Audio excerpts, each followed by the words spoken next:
Nuevamente a Sin Techo, aquí estamos con Ignacio Zuleta, Alejandra Lazo, quien les habla.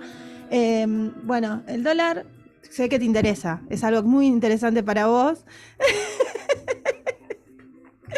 Le encanta que le toque estos temas a Ignacio.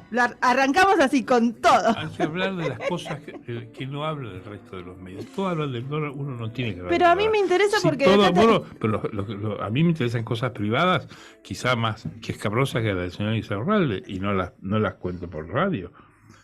Pensé Si que todos hablan del no ibas a debate, querer hablar tampoco. todos los temas que hablan los medios son el debate, el dólar, Insaurralde, son temas en donde todos repiten información ajena, nadie tiene la verdad, y es una tarea repetitiva. Yo creo que tenemos que, nuestros oyentes nos escuchan por nuestras primicias. ¿De qué has escrito esta mañana, esta semana en Quórum? De esta semana en Quórum escribí sobre una conferencia muy importante que hubo la semana pasada en la Facultad de Derecho sobre lenguaje claro en la justicia. Muy interesante. Esos son temas de los que hay que hablar, los temas de los que nadie habla. ¿Qué pasó ahí? Se juntaron expertos de 21 países y hubo más de 40 organismos involucrados y hablaron durante 3 días de cómo se puede mejorar el lenguaje en la justicia. El lenguaje y todo lo que eso implica, porque no es solamente que las sentencias estén redactadas de forma, si se quiere, más fácil, sino que se tengan en cuenta un montón de cosas a la hora de comunicar un fallo judicial a una persona que ha sido vulnerada en sus derechos. ¿Y cómo se logra eso? ¿Qué dice? ¿Hubo algún aporte así novedoso? Sí, primero se analiza en qué punto estamos hoy, porque se viene trabajando hace varios años en esta cuestión de que las sentencias no sean tan crípticas. O sea, uno agarra una sentencia judicial y a veces cuesta muchísimo entenderla, incluso para alguien, porque antes se decía, bueno, no la entiende la gente que no tiene educación, pero se ha descubierto en muchas encuestas que gente que por ahí tiene formación de posgrado y demás, pero en otro tipo de materias, también le cuesta entender. O sea, no es una cuestión de no tengo estudios completos secundarios y no puedo entender una sentencia. Eso es como pedir que la literatura esté bien escrita. Ojalá esté bien escrita, porque las sentencias judiciales son un relato, son una narrativa del proceso, y el que las escriba tiene que saber escribir. Ahora, es como la literatura. Si está bien escrita, sí, pero no se puede obligar, nadie puede obligar a que se escriba bien. Ojalá uno pudiera, y hay que decirlo hoy porque probablemente en estas horas se esté discutiendo el premio Nobel para César Aira, que es uno de los narradores más extraordinarios que tiene la Argentina y cuyo mérito, más que las historias, es la forma de escribir, digamos, la prosa de Aira es extraordinaria. Probablemente, no sé si han visto en los medios de estos días, ya está en la lista corta para el Nobel de Literatura, que creo que se da mañana. Ayla sería un gran tallerista para que los jueces y los secretarios, que son los que hacen las sentencias, aprendan a escribir. No, y también para bajar una línea en la formación de los abogados, porque estaban acostumbrados a que vos, si no escribías en difícil, estaba mal. O sea, no, eso es una ironía, la comparto, pero nadie quiere eso. Pero antes lo que no quieren los jueces es ser reemplazados por una computadora. Claro. Hay países como Alemania que ya hace más de 20, 30 años han reemplazado todas las causas de primera instancia y las correccionales por computadoras. Y fallan las computadoras. Input, los datos son estos, la sentencia está. Pagás, no te gusta, anda a pelar y ahí te atiende un juez. Claro. Es como la mediación es como se traslada a las máquinas, que no está mal tampoco. No, bueno, también se habló mucho de cómo influye la inteligencia artificial y en vez de combatirla, cómo se puede incorporar en los procesos judiciales para que sea todo más rápido. Porque hoy uno de los reclamos más constantes hacia la justicia, además de obviamente los problemas que tienen que ver con que la gente espera más condena de lo que establece el Código Penal para ciertos delitos, que también es una constante. O sea, yo pido cadena perpetua, no, bueno, pero está condenado a un delito que la máxima es de 10 años de prisión, entonces nunca va a haber, o sea, la gente nunca va a sentir que hay justicia porque no sabe claramente cuál es la pena máxima que se le puede adjudicar al delito por el cual una persona está imputada. Además hay un moralismo exagerado que las sociedades suelen exacerbar el punitivismo. El mundo en que vivimos hoy es un mundo punitivista, que cercena derechos y la gente observa a veces con ironía y con sarcasmo a la gente que se defiende. Cuando un tipo se defiende de la justicia, hay que pensar en las bienaventuranzas de la Biblia. Bienaventurados los que sufren la persecución de la justicia y bienaventurados los que tienen sed de justicia. Hay que ser un poco más moderado. Si un tipo se defiende, si un tipo se fuga, está haciendo lo que debe. Yo fui profesor muchos años y le decía a los alumnos, el primer deber del preso es fugarse y el primer deber del alumno es recibirse, es fugarse. Pero vamos a la realidad que le gusta al debate, a Insaurralde. Bueno, ¿qué te pareció en líneas generales? No, yo creo que yo no lo vi el debate, pero porque el debate lo que importa es el debate del debate. Esa noche hay cosas mejores para ver en televisión, seguro. Que ese debate, que además es aburridísimo, seco, un sistema, diría yo, ineficiente. ¿El clásico lo viste? El clásico lo vi con mucha pena porque yo soy de Boca, pero bueno, eso ya pasó. Igual vamos a salir campeones. Es Boca, además. Boca salva todo, hasta cuando pierde es lindo Boca. Pero bueno. ¿Estás viendo el mismo Boca que estoy viendo yo? Pues me parece que no. Porque la verdad que no estamos jugando nada lindo. De Boca, yo soy de Boca. Entonces ya está, sos de Boca que te salvaste, te vas al cielo. No tiene explicación ya. Ahora. Acá Sorsi dice que no, que él está contento porque ganó River. Pero nosotros no estamos en la competencia de la B. El chiquitaje. Esa es Copa Argentina, es Copa Argentina, es con la B, Copa Argentina. No, vamos a esto. La pregunta que hay que hacerse. Las campañas son cuestión de las elecciones, perdón, es cuestión de campaña o es cuestión de estrategia. Entonces la gente, o mucho público, pone la atención importante en los hechos policiales. Por ejemplo, el caso de Insaurralde y el efecto que pueda tener en el voto. O en los debates. Si le fue bien o mal a Bregman, o le fue mal a Massa o a Milei en el debate del domingo pasado, o en este debate del domingo que viene, que es el último, va a ser la última tarima que tienen para mostrarse. Creo yo, arriesgando pequeñeces, porque no creo que nada importante de una personalidad política se juegue en el debate, salvo su ingenio, su picardía, su capacidad oratoria. En eso es obvio que sin ver los debates vos te das cuenta que con un histrión como Milei o un histrión como Massa van a ganar siempre, porque son mucho más vivos, mucho más despiertos, mucho más ocurrentes que una Bullrich que es tímida, se distrae, se va de tema, no tiene lenguaje, no tiene concentración en las preguntas, se ve que lleva anotado todo y lo va repitiendo fuera de lugar, pero uno no va a juzgarlo ni a uno como bueno y el otro como malo, y menos aún decir le va a ir bien o le va mal, porque si uno mira las personalidades, evidentemente Bregman tiene una personalidad mucho más firme, mucho más libre, porque como sabe que no va a ganar, puede decir cualquier cosa. Sí, no tiene nada para perder. Y se dirige a su público. Y Schiaretti es un gobernador de Córdoba. Importante. Quedó claro que era de Córdoba. No, pero es importante, es un gobernador importante, que su público lo ha ratificado en las urnas siempre. Tiene una provincia muy rica, que tiene superávit fiscal, que tiene uno de los sistemas educativos más buenos, mejores de la Argentina, lo dice Alito Guadaña, que es un experto en el tema educativo, dice el mejor sistema es el de Córdoba, y que es la segunda provincia en cantidad de votos de la Argentina, es decir, tiene una herramienta de actuación política muy grande. Entonces, la envergadura de Schiaretti le sube mucho el precio en el elenco ese. Ahora, repito, las campañas no deciden el voto, las campañas las deciden las estrategias. Pero es muy cerca el caso de Capitanich. El caso de Capitanich, en donde hay quienes dicen que perdió por el caso Sena, que lo salpicó, porque esa familia estaba del cubridor, por lo menos de un asesinato que no está resuelto, pero sí, están detenidos, estaban en las listas del peronismo del Chaco, sacó 41%.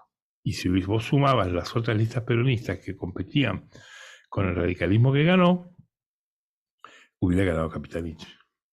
Entonces, muy probablemente el caso Sela no lo ayudó, pero lo que seguramente le fracasó fue su capacidad de construir una mayoría unida del peronismo, que está en la provincia del Chaco y que la tenía enfrente. Él confrontó con dos ex vicegobernadores o gobernadores de él, y fue un problema de división del peronismo que la habilidad del líder es juntarlos.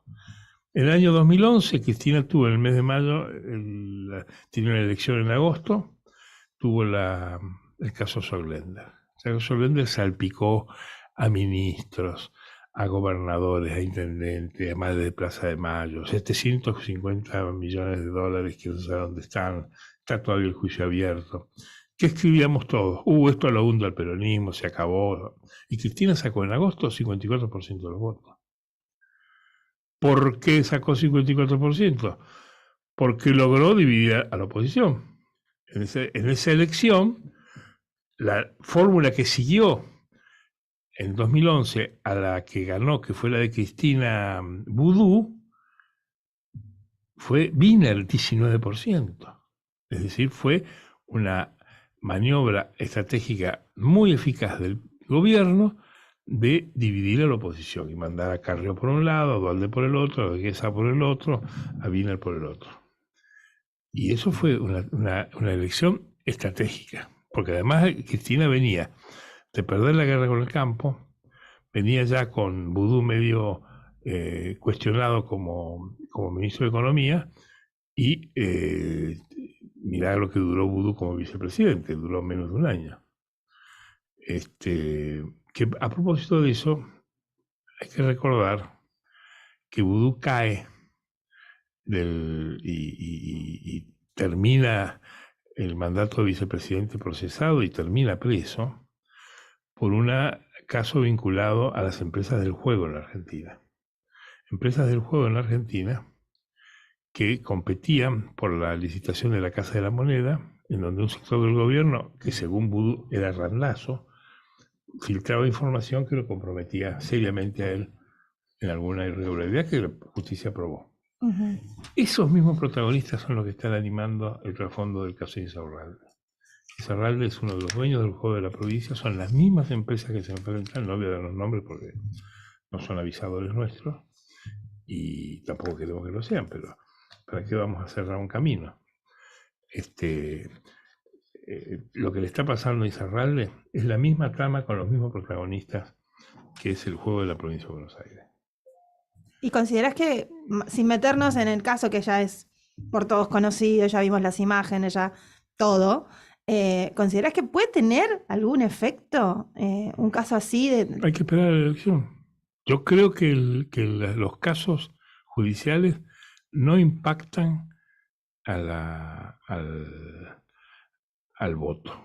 El público sabe muy bien cuál es la racionalidad de su decisión, sabe por qué vota y distingue muy bien lo que es un ataque judicial. Además, la Argentina tiene mucha tradición de utilización de la justicia en la política, y esa utilización está desacreditada, más allá de los casos en sí mismos. El caso cuando Cristina ya tenía cuestionamientos como ministro Vudú en el 2011, pero Cristina fue elegida senadora en el 2017 en la provincia de Buenos Aires por la minoría, es cierto, pero ganó la PASO. La PASO se la ganó a Bullrich, después perdió la general, pero había tenido ministros presos, medio gabinete procesado, ella misma procesada, debido preso, o sea, y todo eso no le quitó votos. Acá puede ser distinto que haya como una ostentación, porque cuando se dieron a conocer los detalles del acuerdo en el divorcio con Sirio, se hablaba de una cantidad de dinero muy importante. Todo eso es una leyenda. ¿Vos has visto algún papel que diga eso? ¿Los 50 millones, los 20 millones, los 30.000 dólares por mes? ¿Hay algo? Y se objetó en la justicia, así que ahí va a quedar claro si va a estar o no. Decime dónde está eso. Eso se repite como... Yo no quiero... Yo trato de rescatar que tenemos que tener hacer periodismo con la información que producimos. No sabemos ni cuándo fue el viaje al yate. No sé, ni se sabe cuánto fue.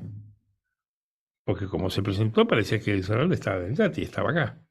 Unos dicen que fue en diciembre. Y que dicen algunos periodistas que sabía Uzarralde, que había un video y que por eso no fue candidato a diputado nacional. Yo dudo de que eso sea...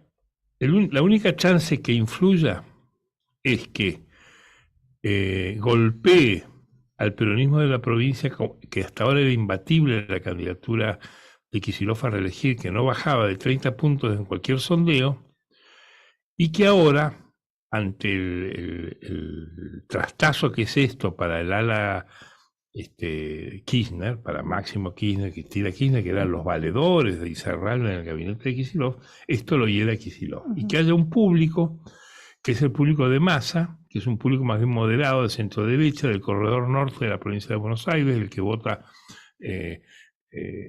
hacia San Isidro, Vicente López, Tigre, San Fernando, que es donde se hizo fuerte el Frente Renovador, donde armó una cosa nacional importante y dividió al peronismo.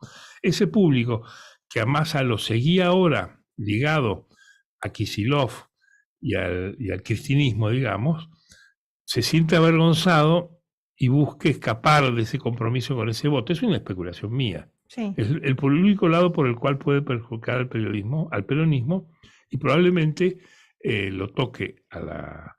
Yo creo que si eso ocurre, peligra la reelección de Kicillof, que hasta ahora parecía segura, nadie la negaba, porque es el peronismo, no es por Kicillof, es que el peronismo de la provincia estaba muy abroquelado.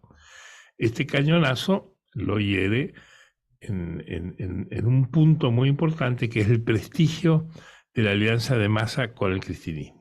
Ahí es donde podría uno especular, pensar qué podría ocurrir.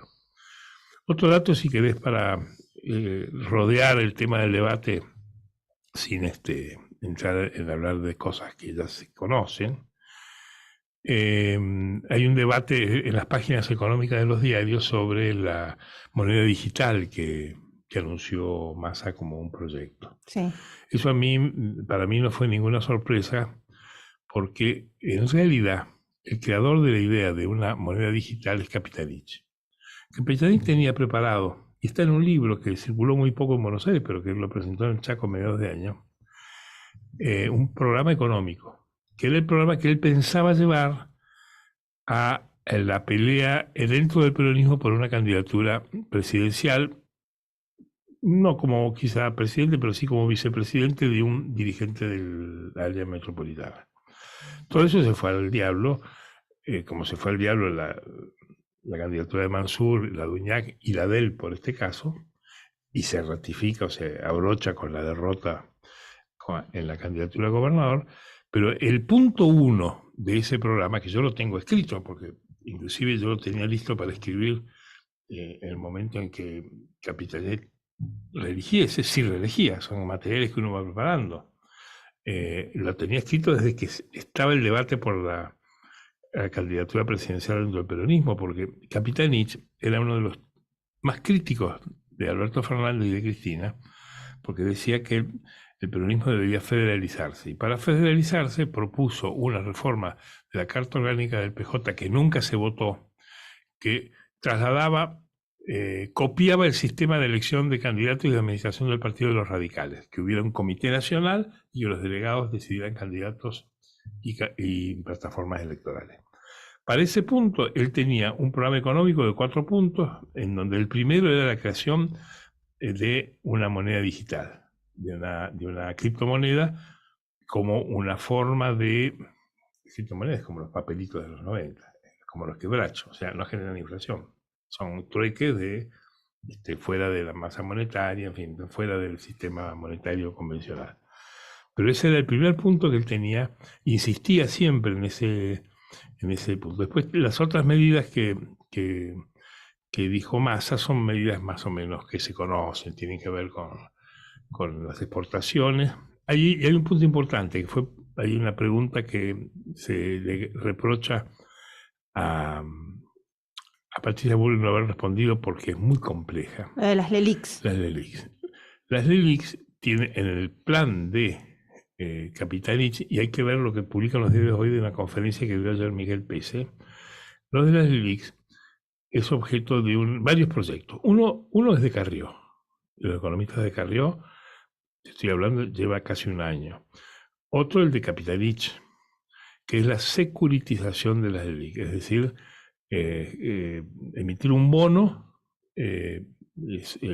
anclado en las LELIQs y hacer un revoleo de esa deuda y convertirla en un elemento, en un producto de inversión, de gente que compre esas letras y algún rollover hacia adelante. Es complejo, no es fácil de explicar, a mí mucho menos para mí, que no soy economista, ni lo quiero ser, pero el tema de las LELIQs, que se esgrime como un problema insoluble, para los que miran esto de cerca, es un problema soluble.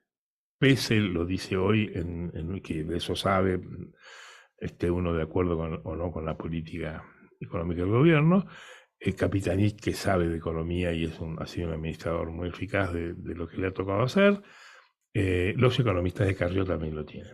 Es decir, es una forma de disparar hacia adelante, parados sobre lo que se llama la bocha de LELIQ, que es todo el dinero que retiene el gobierno para esterilizar los pesos que gasta, que están en el mercado por la compra de los dólares. Pero en fin, esto llamen a un economista y se lo explica.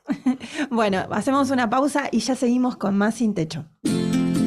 Estás escuchando Sin Techo con Ignacio Zuleta por Cultura 97.9. Espacio cedido por la Dirección Nacional Electoral. En Buenos Aires, Castillo, Schlotauer, Pitrola y Lancete diputados. Miriam Bregman, presidenta. Frente de Izquierda, lista 136. Espacio cedido por la Dirección Nacional Electoral. Soy Ludmila, estoy cursando el último año de secundario. En mi familia, yo voy a ser la primera en estudiar. Derecho al futuro.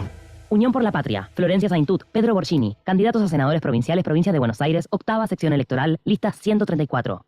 Espacio cedido por la Dirección Nacional Electoral. Te propongo terminar con el kirchnerismo de verdad y para siempre. Patricia Bullrich, Luis Petri, candidatos a presidente y vicepresidente de la Nación. Juntos por el Cambio, lista 132. Uno se despide insensiblemente de pequeñas cosas, lo mismo que un árbol en tiempo de otoño se queda sin hojas. Al fin la tristeza es la muerte lenta de las simples cosas, esas cosas simples que quedan doliendo en el corazón.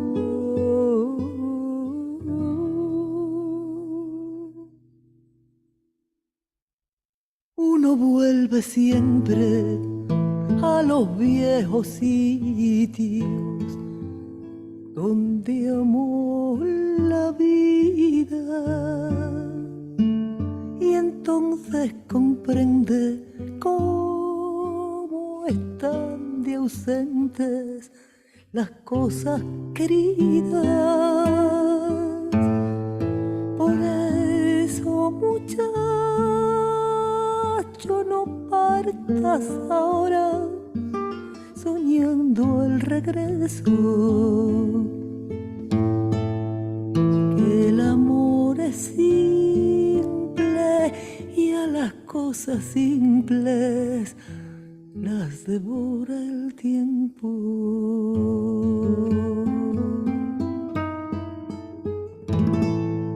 Demórate aquí a la luz solar de este mediodía, donde encontrarás con el pan al sol la mesa tendida. Por eso, muchacho, no partas ahora soñando anunciando el regreso, que el amor es simple y a las cosas simples las devora el tiempo.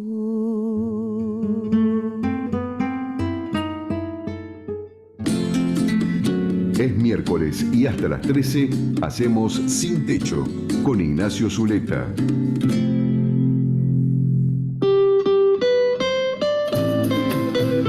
Y aquí estamos de nuevo con más Sin Techo y estamos en comunicación con el diputado nacional y presidente del bloque de la coalición cívica en la Cámara de Diputados, Juan Manuel López. Hola. Hola, ¿qué tal? ¿Cómo les va? Bien, le habla Alejandra Lazo, acá estamos con Ignacio Zuleta. ¿Qué tal? Buen día, Juan Manuel, ¿cómo estás? Buen día, Ignacio, ¿cómo les va? Mira, teníamos interés de hablar, interrumpir tu tarea, sé que estás en medio de un incendio ahí en el Congreso, porque está sesionando la comisión que tiene que dictaminar el proyecto de ley de alquileres que viene del Senado, ¿no? Sí, alquileres, y en el medio también están cruzadas dos comisiones, el proyecto de compra sin IVA que mandó el ministro Massa en el medio de la campaña electoral. Así que estamos con dos temas relevantes. ¿Esto es presupuesto o es un plenario? Es presupuesto por un lado y después empieza un plenario de legislación general y presupuesto para alquileres. Claro, el interés de hablar contigo es porque lo más importante acá es que no sos candidato.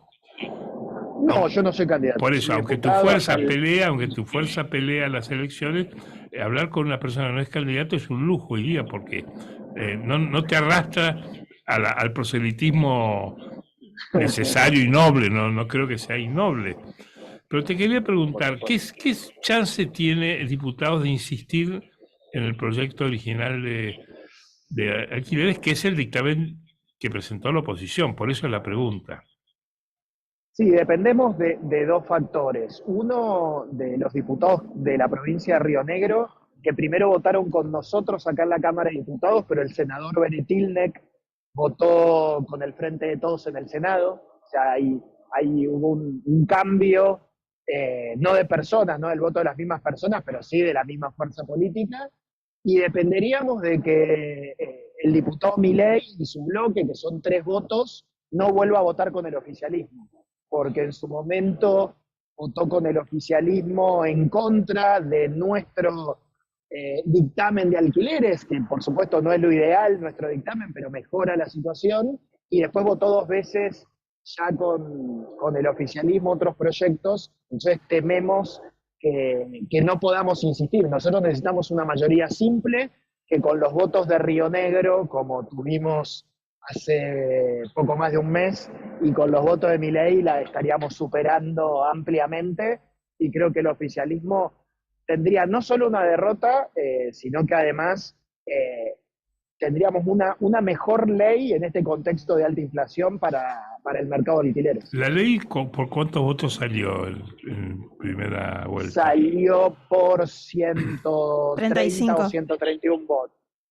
135 puede ser. Sí. O sea que sin esos votos... Salió con más de la mitad de la Cámara, digamos, con quórum propio. Ahora, si no tuviera la oposición el quórum para este proyecto, ¿qué ocurre? ¿Cuál es la fórmula para que el público entienda? Bueno, puede quedar estancado y puede quedar en la nada, o puede salir la media sanción de Senado, que no es buena, que mantiene los contratos en 3 años, que pone un índice que es por debajo de la inflación, y yo creo que eso va a retraer más propiedades del mercado.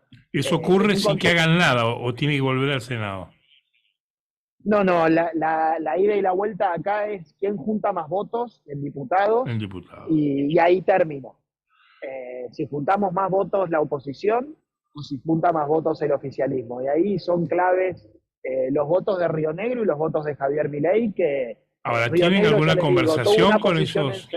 ¿Tienen alguna conversación con esos diputados o están a suerte y verdad? Con Río Negro, por supuesto. Con Milei es muy difícil en este contexto porque está en plena campaña y creo que sus movimientos tienen más que ver con la campaña que con la tarea legislativa. Bueno, pero entonces, la trascendencia del proyecto creo que tendría efectos sobre su destino electoral también, porque Sí, creo que es consciente de eso, esperemos que sea consciente de eso, de que no sea ingenuo y que no se confunda.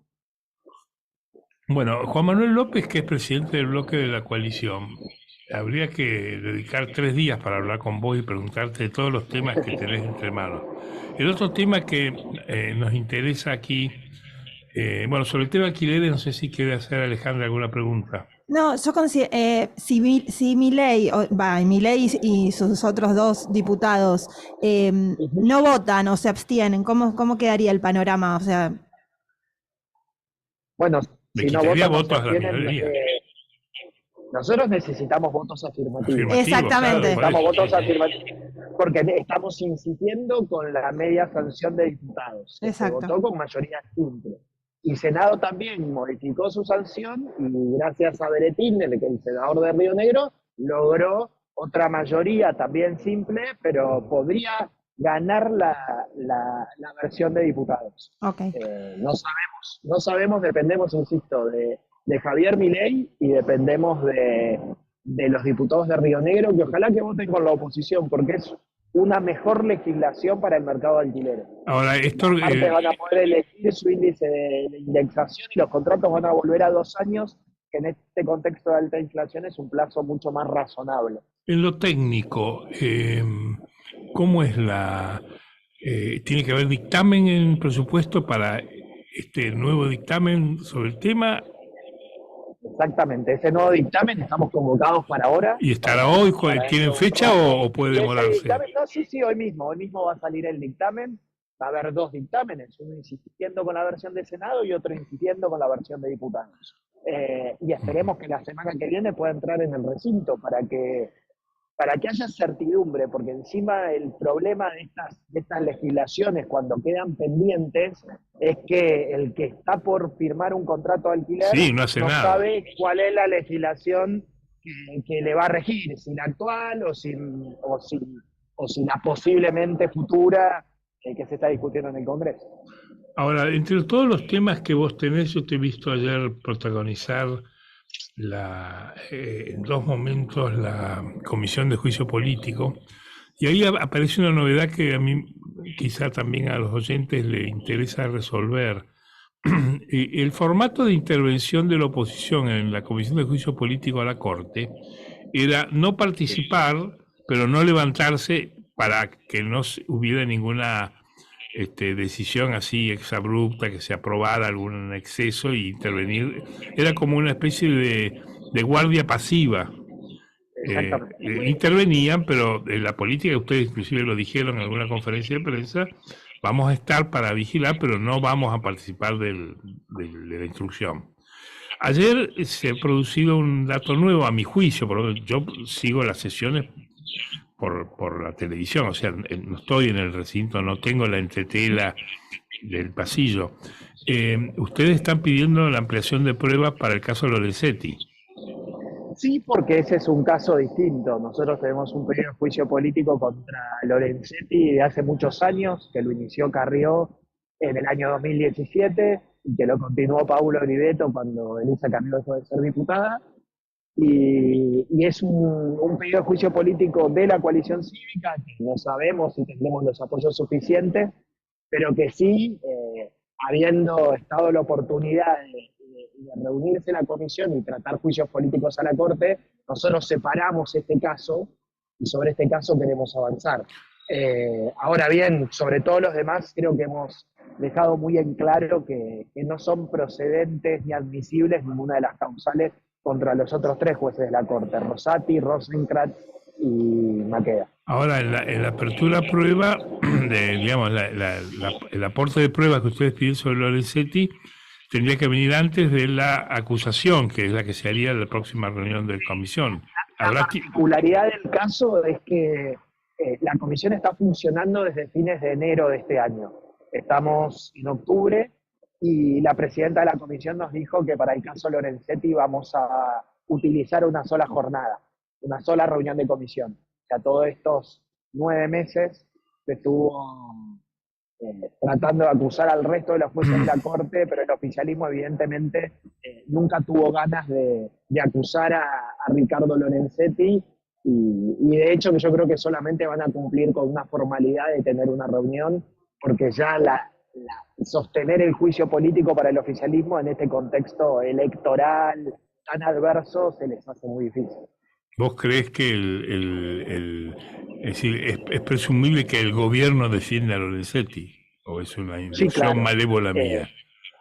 Sí, el gobierno de algún modo lo defiende, a veces no tan explícitamente, pero al dedicarle después de, no tengo el número de las reuniones, pero bueno, fue una reunión por semana la mayor parte del tiempo, a veces había algún intervalo cada 15 días, pero de enero a la fecha ninguna reunión fue sobre Ricardo Lorenzetti y solamente le va a dedicar una al final del proceso. Bueno, el día de mañana, cuando se haga la película, uno tiene que ver momentos de la instrucción en el juicio político, cuando le preguntan al testigo, ¿usted escuchó algún día? Preguntan cosas como comentarios de cocinera, ¿no? ¿Usted escuchó hablar de esto? Con una falta de rigor muy grande, más allá de lo que uno piensa de los jueces de la Corte. Última pregunta, Juan Manuel, discúlpame. Hoy escuché una declaración, me la envió el del Gaiso, que es candidato a primer legislador de la ciudad, muy crítica con Macri. Yo escuché ayer la charla de Macri en Harvard y la verdad que está peor que nunca, porque está con esta idea de que, bueno, yo estoy con Patricia, pero si no gana Patricia, las reformas de mi ley las vamos a bancar. ¿Cuál es la posición hoy de la fuerza, digamos? Porque del Gaiso se queja. Me parece que fue muy inoportuno Mauricio Macri. Creo que Patricia Bullrich hoy respondió con... Patricia sí, con también claridad. sé que... Dijo que no es oportuno hablar de esto y que además lo va a discutir con Macri. Me parece que Macri desde hace muchos años está luchando contra sí mismo. Él en algún momento lo dijo, yo le gané a mi ego. Yo creo que él todavía está en esa lucha, no acepta la realidad que le tocó y en parte lo entiendo. Es muy triste haber perdido para que gobierne Alberto Fernández o para que ahora tenga Milei alguna posibilidad. Pero también tiene una posibilidad Juntos por el Cambio y es una posibilidad que hay que aprovechar porque por primera vez en la historia de la democracia el no peronismo va a tener más de 10 gobernadores, va a tener 2 bloques recontrasólidos en las 2 cámaras del Congreso y esa oportunidad yo espero que Macri se redima y este último tiempo entienda que esa oportunidad también la puede aprovechar él. Ahora, no será bueno precipitar una sesión de reto de Lilita con Macri, que lo siente y me parece que Lilita identificó esto en Macri hace rato, lo dijo públicamente, le costó mucho decirlo, porque hubo mucha gente en el PRO que se ofendió muchísimo, o gente que no lo entendió y hoy lo está entendiendo todos Juntos por el Cambio. Es algo que le suele pasar a los expresidentes. Yo trato de entenderlo a Mauricio Macri, no lo comparto. Lo comparto y espero que él se pueda ganar a sí mismo, pueda superarse y pueda ganarle a su ego y pueda entender que hoy no es su momento, que es el momento de Patricia Bullrich y de mucha gente que quiere que Juntos por el Cambio gobierne la Argentina, porque queremos aprovechar una oportunidad que no se da seguido. Me va a hacer una pregunta Alejandra Lazo antes de liberarte. Sí, Juan Manuel, aprovecho que estás hablando de que Patricia Bullrich es una oportunidad y te pregunto, ¿qué cambió? Porque fuiste muy crítico respecto de la posibilidad de lo que sería un gobierno de Patricia Bullrich si ganaba la interna.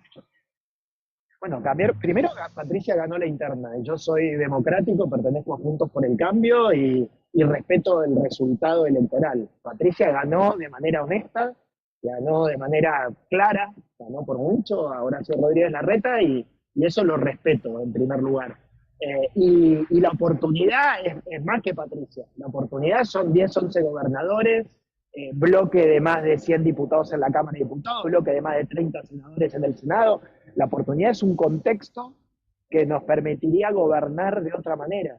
Y la candidata que puede encarnar esa oportunidad es Patricia. Así que después de una PASO, uno trabaja para Equidana, pero yo trabajo con más convicción que antes, viendo una oportunidad que no quiero desaprovechar. No la quiero desaprovechar como argentino, como miembro de Juntos por el Cambio, como diputado, porque sé lo difícil que es hacer transformaciones.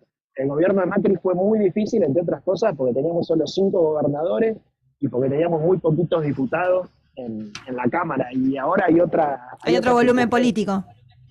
Absolutamente. Perfecto. Bueno, muchísimas gracias. Muchísimas gracias, Juan Manuel. A ustedes, muchas gracias. Agendate nuestro WhatsApp 11 55 77 11 92 y mandanos tu audio, porque la mañana de Radio Cultura la hacemos juntos.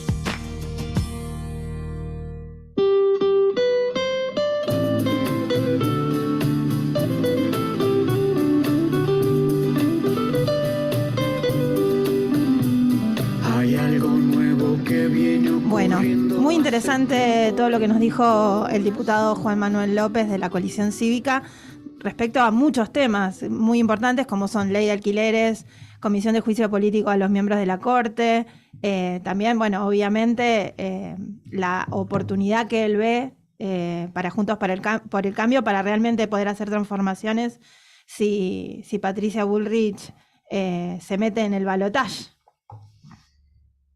Hay en los días que quedan de acá a la elección, que si uno los calcula, ¿cuántos serían? 22, hoy es... ¿cómo estamos hoy? 4. 4. Faltan 18 días.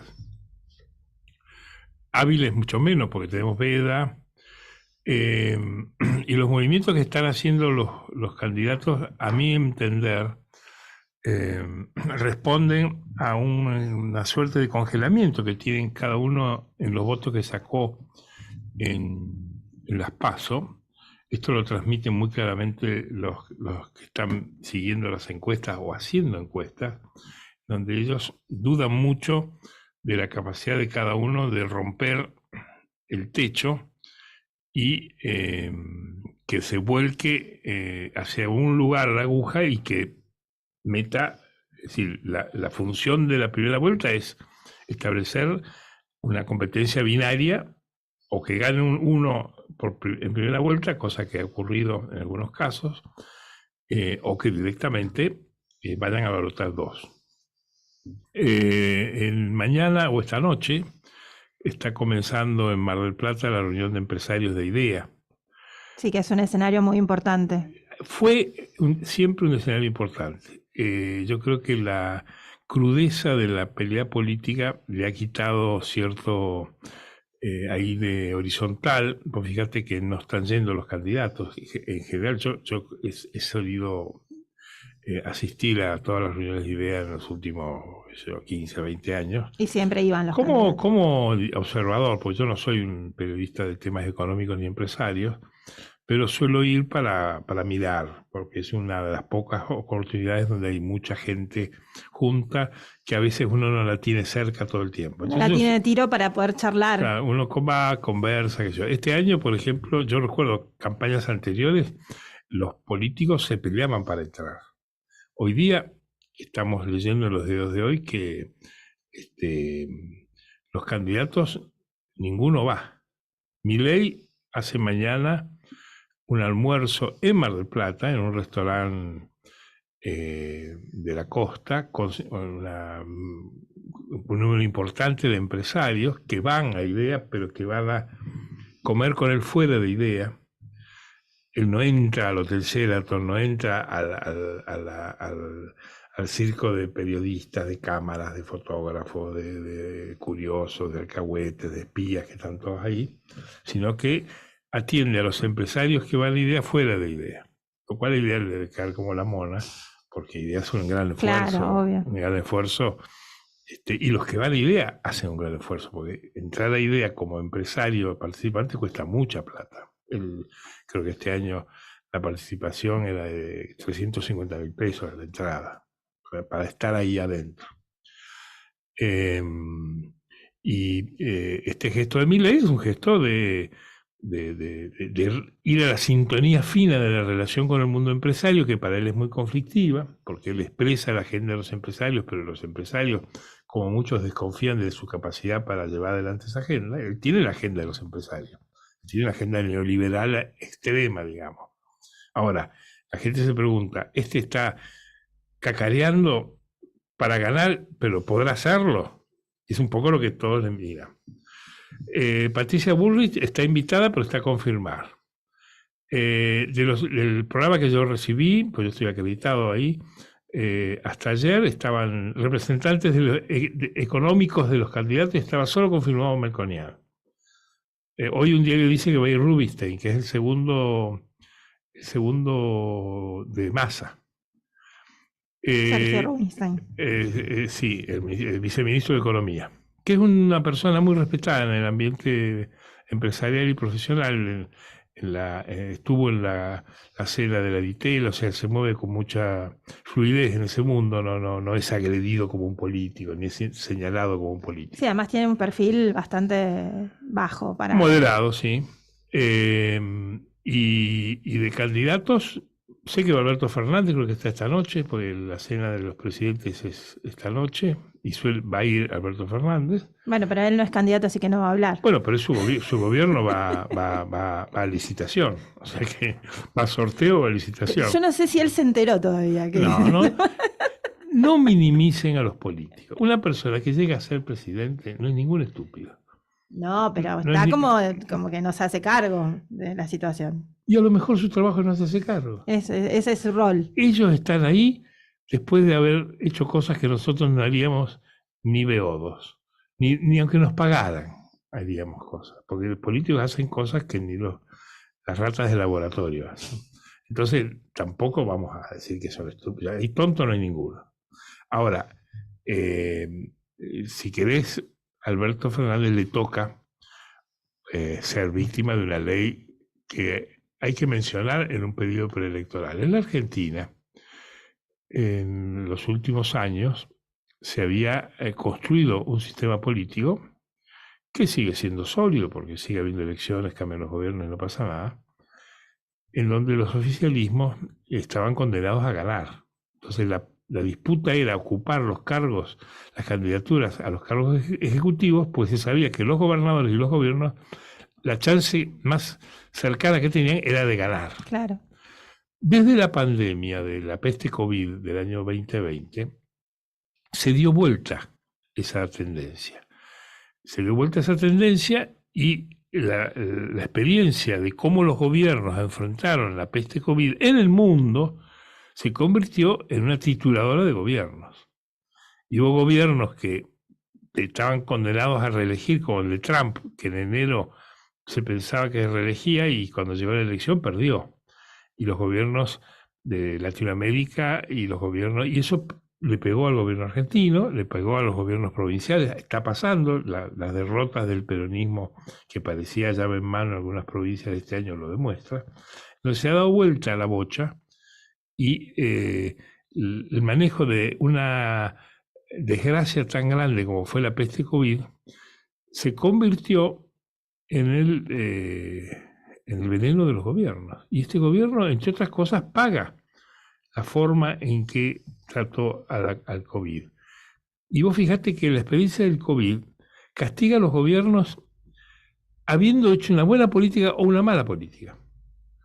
Esto recuerda una anécdota, un hecho que yo siempre cito, que es que cuando está terminando la Guerra Mundial y Inglaterra ya le ha ganado a Alemania, y Alemania se ha rendido, año 45, ante Inglaterra, el gobierno inglés va a elecciones y Churchill, que había dirigido la guerra, pierde las elecciones. El COVID es como una guerra y pareciera que las sociedades no le perdonan a los gobiernos haber estado en guerra y los castigan y los apartan. Y los laboristas, a quienes había reemplazado Churchill al comienzo de la guerra por su manejo y torpe de la relación con Hitler, en la pelea con Chamberlain, que quería acordar con Hitler en vez de combatir como quería Churchill, le gana y gana el poder y es primer ministro y dirige la guerra. Cuando ha ganado la guerra, la sociedad inglesa le vota en contra, lo manda a la casa y trae de vuelta a los laboristas. O sea, los gobiernos no perdonan a sus gobernantes y los llevan a la guerra. Es una hipótesis.